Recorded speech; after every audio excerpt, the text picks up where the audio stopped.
Happy Diwali dada. Happy Diwali. Kay no siya to? Hangdo kay no.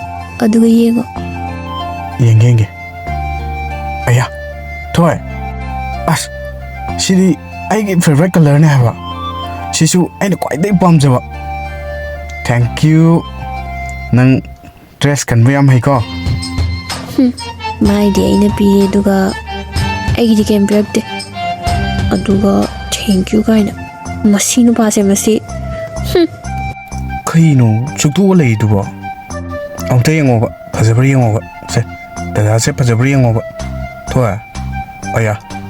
Suom da leisalo habi ni. Leisalo da. Toy. Hay ma. Dada da am tayo nga da. Nang ninga mahuroy da. Yang tadi ko ay di haja izini. Nang ninga mahuroy izini. Kay no ha ay sa. Aya. Wow. Sibu ay hiro dada. Se. Nang gini. Datana Diwali nang nawa nang hilik am sabi bane. Ay gitu gitu kay kita dana gipit ni. Se. Dada sibi se. Jenglo se. Hoy da. Fajera siyo je. Ado nang kay saning ya. Nang saning budo ngasi di loy pijar davne. Ay pesa me am yore ba. Ado su nang nanim pok pire ba. Momo jaru se dada. Pare adade. Lao gari ka klo.